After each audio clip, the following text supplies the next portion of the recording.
बरसों बाद किसी अदबी महफिल में बज़्म हमला आवरा और शहंशाह मिर्जा का जिक्र अदबी शख्सियात के लबों तक आया। मौका था ख्वाजा तौसीफ के अव्वल शेरी मजमूए धूप का सफर की रस्म इजरा का, जिसमें बनफ्स नफीस मौजूद थे डॉक्टर वजाहत हुसैन रिजवी, सैयद अतहर नबी एडवोकेट, सुहेल काकोरवी, हसन काजमी, रहमत लखनवी, रफत शैदा सिद्दीकी और अदील सिद्दीकी साहबान व दीगर। कार निजामत रिजवान अहमद फारूकी ने अंजाम दिए। सदारत के मनसब को वक़ार बख्शा मुमताज सहाफ़ी अहमद इब्राहिम अलवी ने, जबकि इसी बावकार तकरीब का एहतमाम संजय मिश्रा शौक ने नसीम अख्तर सिद्दीकी अकादमी के ज़ेर एहतमाम कैसरबाग में किया। पेश है learn online with Faizan Khan की आंखों देखी रिपोर्ट। जनाब रफ़त शैदा सिद्दीकी साहब को ज़हमत देता हूँ वो तशरीफ लाएं और अपने कलाम से नवाजें। मोहतरम रफ़त शैदा सिद्दीकी साहब भाई। शायरी है आपकी मानिंदे याकूतो है, शायरी है आपकी मानिंदे याकूतो है। बर्फबारी भी है जिसमें धूप का भी है सफर, बर्फबारी भी है जिसमें धूप का भी है सफर। शख्सियत है आपकी एक मुखलिस हमदर्द जान, शख्सियत है आपकी एक मुखलिस हमदर्द जान। ख्वाजा तौसीफ आप हैं हम सब के मंजूरे नज़र, ख्वाजा तौसीफ आप हैं हम सब के मंजूरे नज़र। शायरी है आपकी मानिंदे याकूतो गोहर, बर्फबारी भी है जिसमें धूप का भी है सफर। बहुत शुक्रिया। बहुत खुश है भाई। शायरी है आपकी मानिंदे याकूतो गोहर, ये इतनी बड़ी बात है कि 50 सफ़े का मकाला भी लिखा जाए तो बेकार है। इसीलिए हम लोग आपको भारी भरकम शायर समझ के भी सलाम करते हैं। जिस कदर तैयब अहमद भाई ने इतनी लंबी तकलीफ की, लेकिन आपने एक दूसरे पर काम कर दिया। वाकई आप अजीम शायर हैं। आप मुबारकबाद शैदा सिद्दीकी साहब। और अब मैं चलता हूँ सीधे सीधे मोहतरम सुहेल काकोरी साहब मुझे ढूंढ रहे हैं। इनको मैं अलवी नहीं कहूँगा, इन्होंने बड़ा रहम किया काकोरी वालों के। ये अलवी हो गई खुद को काकोरी भी लिखते हैं। सुहेल काकोरी साहब जिनका काम हमें इनकी खबर करने पर मजबूर करता है, वो तशरीफ लाएँ। जो आज का मौजूद है वो तो नहीं बताना है, उस पर आगे जनाब अहमद इब्राहिम अलवी साहब, बड़े भाई अतहर नबी साहब, वजाहत हुसैन रिजवी साहब और ख्वाजा तौसीफ साहब और यहाँ तमाम तशरीफ लाए हुए इतने अदब नवाज लोग हैं, सबको मैं सलाम पेश करता हूँ। असल में इन्होंने इसमें शहंशाह मिर्जा के ऊपर एक नज़्म कही है, तो मुझे याद आ गया शहंशाह मिर्जा उस नज़्म के साथ भी और इसके साथ भी। ये मेरी पहली मुलाकात ख्वाजा तौसीफ साहब से शहंशाह मिर्जा के साथ ही हुई और मैं ये समझ ही नहीं पा रहा हूँ कि यह शायरी जो इस धूप के सफ़र में है ये उन ख्वाजा तौसीफ की शायरी है कि जो शहंशाह मिर्जा के साथ मुझको मिले। क्योंकि शहंशाह मिर्जा साहब के साथ जब ये मिले थे तो ये बिल्कुल जिसे वो कहते हैं ना, एक अजीब लावालीपन और मज़ाहिर अंदाज, और शहंशाह मिर्जा के साथ इन्होंने जगह रुकने की कोशिश की तो उन्होंने देखिए उनको खाइएगा ना, सिर्फ चखिएगा। तो उसके बाद फिर इनका कलाम मेरे सामने आया और भूख का सफर जो इन्होंने नाम रखा है किताब का, दरअसल सफर के मुताबिक विलियम हेज़लिक ने लिखा है कि to travel hopefully is a better thing than to arrive, यानी एक पुरुमीद सफर जो है वो हुसूल मंजिल से बहुत बेहतर होता है। तो उस सफर की हमें इसमें झलकियाँ नजर आती हैं, जिसमें दर्द दागो जस्तजू आरज़ू सब कुछ मौजूद है और बहुत बैलेंस है इम्तिहान, बहुत तवाज़ुन है इम्तिहान गज़ल और नज़्म के दरमियान। जो गज़ल का मिजाज है उसको इन्होंने पूरी तरह बरकरार रखा है और उसके साथ साथ बिल्कुल जदीद लबो लहजे की, जो शायद शहनशाह मिर्ज़ा के साथ ही का असर है कि वो जदीदियत के बहुत बड़े अलमबरदार भी थे और वाकई उनके मिजाज में जदीदियत रची बसी थी। ऐसा कि इतनी मुख्तसर ज़िंदगी में जदीदियत के जो अलमबरदार थे और बड़े उसके पैरोकार थे, उन्होंने शहनशाह मिर्ज़ा को तस्लीम कर लिया था। ख्वाजा साहब के ऊपर जाहिर है कि इन्होंने अपनी नज़्में शहनशाह मिर्ज़ा को ज़रूर सुनाई होंगी और उनसे दाद भी पाई होगी, क्योंकि नज़्मों में और दूसरी बात यह है कि इनकी गज़लों में भी और नज़्मों में भी गज़ल में वो तकल्लुफ़ात नहीं है कि जो गज़ल का तुर्रा इम्तियाज़ है, बल्कि बाद जगह ऐसे अल्फाज इस्तेमाल किए हैं जो अक्सर लोग गज़ल में इस्तेमाल नहीं करते हैं या नहीं करना चाहते हैं, लेकिन वो अल्फाज इन्होंने बहुत ही खूबसूरती से इस्तेमाल किए कि हमको इनकी गज़ल भी अच्छी लगती है और इनकी जब इनकी नज़्म की तरफ जाते हैं तो वो जैसे कहते हैं ना थॉट प्रोवोकिंग नज़्में हैं। तो मैं इस मजमे को पहले भी देख चुका हूँ, इस पर एक छोटा सा मेरा तासुर भी मौजूद है, इसलिए बहुत ज़्यादा कहने की कोई खास जरूरत नहीं। सिर्फ ये है कि ये धूप का सफ़र जो इन्होंने शुरू किया है, बहुत देर में पहली बात को शुरू किया है, लेकिन अभी भी उस सफ़र के लिए बहुत गुंजाइशें बाकी हैं और मैं ये समझता हूँ कि पूरी जुस्तजू के साथ ये इसके बाद धूप के सफ़र के बाद किसी और सफ़र की दास्तान लेके हमारे सामने आएंगे। बहुत उम्दा जनाब सुहेल काकोली साहब, आपने तो ये प्रेरणा भी दी, ये सफ़र तमाम ना समझे, गज़ल का जो मजमूआ आया है जारी रहे और इस सफ़र के बाद सफ़र तमाम ना हो, बल्कि ये बस सफ़र की इब्तिदा इसको समझा जाए, इंतहा के लिए आपका कलम चलता रहे और हम लोग इसी तरह से आपके लिए महफिल आरास्ता करते रहे, लोग मिलते रहे, शेर व शायरी का सिलसिला जारी रहे। गुफ्तगू का सिलसिला पीछे मुज़ाकरा जारी है, आगे भी जारी है। ये सब उर्दू में बड़े मामला हैं, बड़ी मुश्किल से घर वालों को खामोश किया जाए, दूसरे चालू हो। तो अब मैं चलता हूँ जनाब हसन काज़मी साहब के खूबसूरत लोग और लोग बैठे हुए उनके बीच में कम बोलना चाहिए तो ज़्यादा कंट्रोवर्शियल नहीं होते हैं और आपकी लियाकत भी छुपी रहती है। तो मैं सिर्फ ये सताइश करना हाजिर हूँ कि संजय मिश्रा शौक जिन्होंने नज़्म नसीम अख्तर अकेडमी बनाई, तो वक्तन फवक्तन ऐसे लोगों को वो तलाश करते हैं जिनके तो आ जाए भाई तो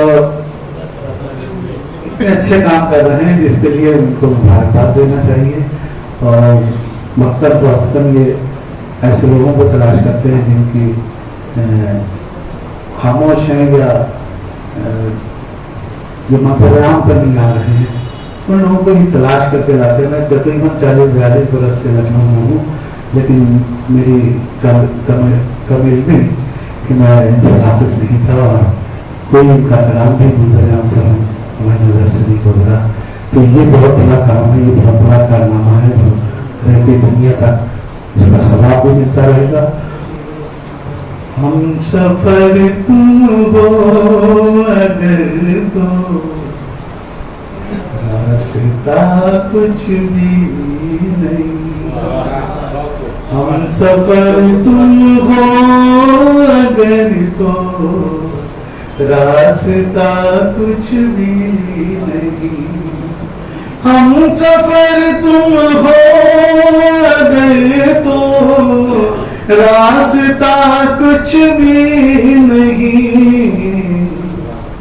फासला कुछ भी हो लेकिन फासला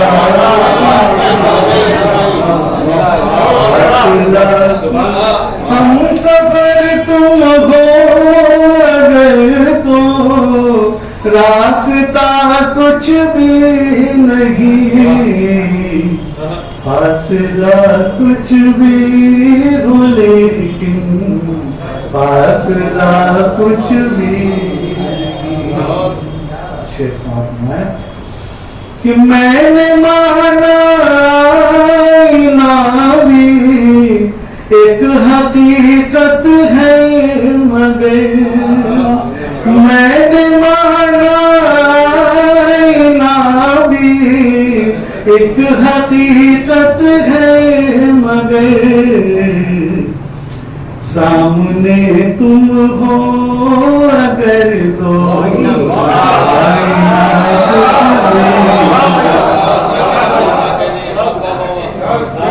मैंने माना ना भी एक हकीकत है मगर, सामने तुम हो अगर तो आईना कुछ भी नहीं, फासला कुछ भी हो लेकिन फासला कुछ भी नहीं। तो एक बहुत नाजुक सा शेर, कहने की जरूरत नहीं कि लखनऊ में कहा जा सकता है कि देख कर उसको मेरी आंखों में आंसू आ गए, देख कर उसको मेरी आंखों में आंसू आ गए। उसने पूछा क्या हुआ,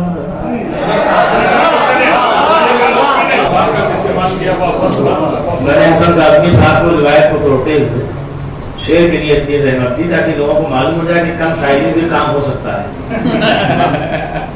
बहुत उम्दा, बहुत काबिल मुबारकबाद साहब। उसके बाद में चलता हूँ जनाब संजय मिश्रा शौक साहब के हुजूर, वो तशरीफ लाए।